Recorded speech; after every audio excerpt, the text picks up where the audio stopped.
Hello viewers, welcome to the Editorial Analysis by Drishti IAS. In this section, we regularly take editorials from various newspapers and news portals for a better understanding of various issues happening in India and around the globe.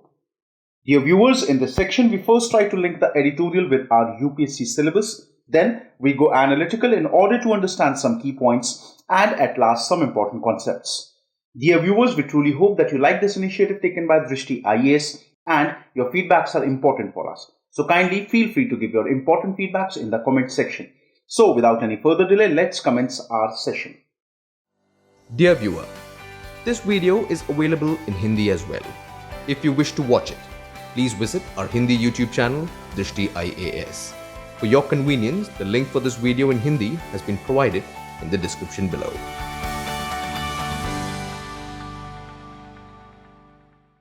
Today's editorial is taken from The Hindu, published on 3rd of November 2020. The title of today's editorial is End of the Tunnel.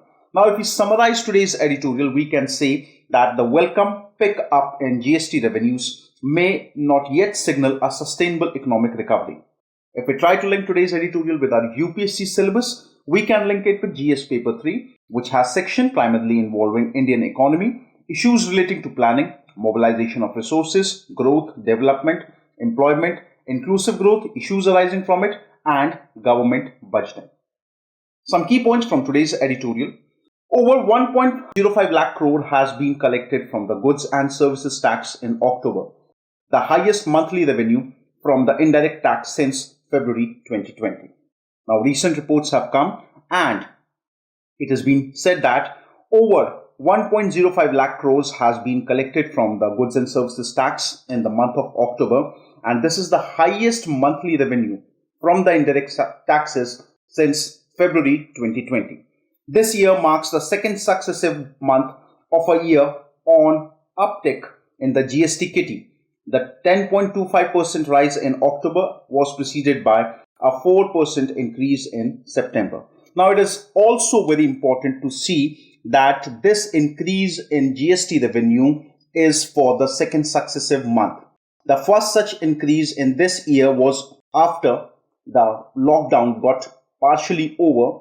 The first such increase was of 4%, which was observed in the month of September, and this 10.25% rise in GST revenues in the month of October with compared to previous year can be said as something which is a very welcome initiative. It should be noted that such a lockdown which India had imposed and an economic recovery like this, definitely it is very motivating for everyone. Coming on the back of 6 successive months of contraction in GST revenues beginning March when the lockdown was imposed, this 2-month trend clearly signifies a recovery in the underway in the economy. The government had claimed, like I said, after the lockdown was imposed in the month of March, after that, this actually is something which can be said as a sign of relief. October's revenue broadly pertained to the economic activity that occurred in September, a month in which significant improvements were recorded in the range of high-frequency indicators, including exports and the Purchasing Managers Index for manufacturing. Now, it should be noted that why actually this increase in revenue is being observed. So here we are actually talking about when we are finding out the economic recovery or economic growth of a country, there are several indicators which are known as the high-frequency indicators that we actually use. So if we talk about the high-frequency indicator, I will quote them as HFI. So the high-frequency indicators, they are 16 in numbers and they have been classified into 4 different criteria. Number 1 is the consumer economy. Number 1 is consumer economy. So if I speak about consumer economy, it should be noted that there are 4 important indicators in this segment. Number 1 is the sales of the passenger vehicles. Passenger vehicles, like I'm talking about mini trucks, okay, pickup trucks, somewhat like that. The second parameter is two-wheeler sales. The third parameter is tractor sales. And the fourth one is domestic air passengers. How many people are flying domestically, not abroad, domestic. Now, the second section of such indicators comes from the industrial sector. The second one is being categorized into industrial sector. In this industrial sector, again, there are four indicators. Number one, that is the PMI manufacturing. Now, the PMI manufacturing is Purchasing Managers Index. Okay. The second one is the core sector growth. I'm talking about the core sector, sectors like electricity, etc. Number third is banks non-food credit. That means the amount which has been given by the banks, not towards the procurement of grain or anything with reference to grain, but to other activities, other economic activities. And number four is the rail freight traffic. So this is the second segment. The third segment, we have external sector. If we talk about the external sector, again, there are four indicators here. Number one, import cover. Number two, what is the situation of rupee versus dollar? Number three, we are talking about current account balance as a percentage of GDP. And number four is trade balance. The fourth such criteria is ease of living. The fourth criteria is ease of living. Now, in this segment, we have another four important indicators, which are CPI, that is the Consumer Price Index. Number two is core CPI, core Consumer Price Index. Number three, rural wages. What is the income of the people living in the rural area? And number four is reference to employment, or you can say job outlook. So see, these are basically the 16 high frequency indicators which have been categorized into four segments. I'll repeat the segments again. Number one is consumer economy. Number two is industrial sector. Number three is external sector. Number four is ease of living. So under these four segments, these 16 economic indicators have been, high frequency indicators have been placed, and the growth is observed using the change what we observe in these indicators. Okay. Then only a part of that can be explained by the base effect. Now, if I speak about base effect means with reference to, let's see, when we are talking about base effect, the comparison that we make is in the present year with the reference to that of the last year. So if I'm comparing September 2020, I will be comparing base effect with reference to that of September 2019. Okay. So only a part of that can be explained by the base effect. September 2019 had seen a dip in several indicators. So last year, that is in September 2019, the growth, or you can say if we look at these indicators, there was a severe dip in some of the indicators with comparison to what it was in September 2018. So again, you can see that if we are observing a growth in 2020 with respect to 2019, definitely we are working on a right track. Indeed, the wider unlocking of the economy in September, when public transport restrictions were lifted and several sectors were allowed to operate with fewer curbs, helped. Definitely, the restrictions that was put on the transportation sector, there were many restrictions which were actually lifted, and these initiatives have definitely helped in catching the pace for a better economic growth. After the 23.9% collapse for the economy in the first quarter of 2021, the sense of relief from a string of positive numbers isn't misplaced. Now, we all know that everybody was surprised with the figure that we received at the end of the first quarter, minus 23.9% growth. So this was something which was a very much cause of concern. But the numbers which we have today definitely are a sign of relief. The few signs that have come in about October's economic performance suggest GST revenues could remain healthy in November too. There are expectations that the GST numbers or the revenue in the month of November can be even better than what we have in the month of October. So definitely the manufacturing PMI for October released on Monday has risen even higher, indicating large firms scaled up production further. So see, when I speak about the PMI manufacturing, I have to understand what exactly PMI manufacturing is. It is an indicator of business activity. I told you It is an indicator of business activity primarily under the industrial sector. So it is an indicator of business activity both in the manufacturing as well as services sector. So what we can see is the change, the improvement is observed both with reference to the manufacturing sector as well as to that of the services sector. So the improved situation of PMI manufacturing is suggesting that yes, the manufacturing sector and the service sector, they are improving with time. India's largest automakers have clocked record sales in October, which incidentally should prop the GST cess collections used to compensate state, a federal flashpoint this year. Now, the reports have come also with respect to the sales of automobiles. Now, when we are talking about the automakers and the sales which they have recorded is also quite morale boosting.